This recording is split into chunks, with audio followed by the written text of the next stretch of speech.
রাত্রি তখন প্রায় 12টা।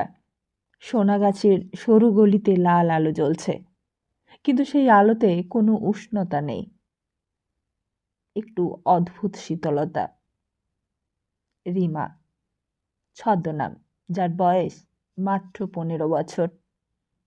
সে ভাবত শহরে এসে সে একটা ভালো কাজ পাবে, মায়ের জন্য টাকা পাঠাবে, একটা ছোট ঘর বানাবে গ্রামের মাটিতে।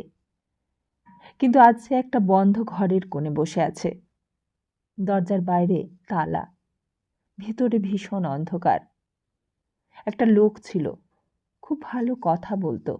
সে বলেছিল, তুই আমার সঙ্গে চল, তোর জীবনটা বদলে যাবে। রিমা তাকে বিশ্বাস করেছিল, কিন্তু শহরে আসার পর তার ফোন কেড়ে নেওয়া হয়েছিল, তার নামটাও বদলে দেওয়া হয়েছিল। তার জীবনটাই যেন অন্যর কারোর হয়ে গিয়েছিল। প্রথম দিন সে চিৎকার করে কেঁদেছিল, দ্বিতীয় দিনও কেঁদেছিল, তৃতীয় দিনও কেঁদেছিল। তারপর আর কাঁদতে সাহস হয়নি। একজন মহিলা এসে বলেছিল, এইখানে কান্না করে কোনো লাভ হয় না, সবাই একই গল্প নিয়ে এসেছে। সেই দিন রিমা বুঝতে পারে, এটা শুধু একটা ঘর নয়, এটা একটা কারাগার, একটা অন্য জগৎ, একটা অন্য পৃথিবী। তবে সে চেষ্টা করেছিল পালিয়ে যেতে, কিন্তু কপাল ফেরে ধরা পড়ে গিয়েছিল। আর তারপর যা হয়, মারধর, হুমকি। চেষ্টা করলে তাকে শেষ করে দেওয়াও যেতে পারে। সেদিন থেকে রিমা শুধু বাঁচার জন্যই বাঁচে। তবে তার ভাগ্য ছিল সুদয়। একদিন দুপুরে কিছু মানুষ এসেছিল, নিজেদেরকে সংগঠন বলে পরিচয় দিয়েছিল।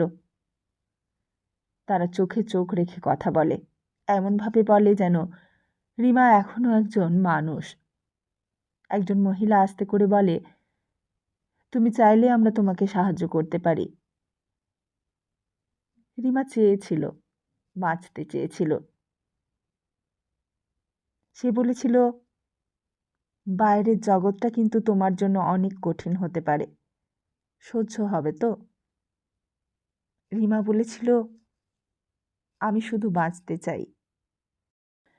দরজা ভাঙা, চিৎকার, পুলিশ, সবকিছু মিলিয়ে সত্যিই একদিন রিমা বেঁচে ফিরেছিল।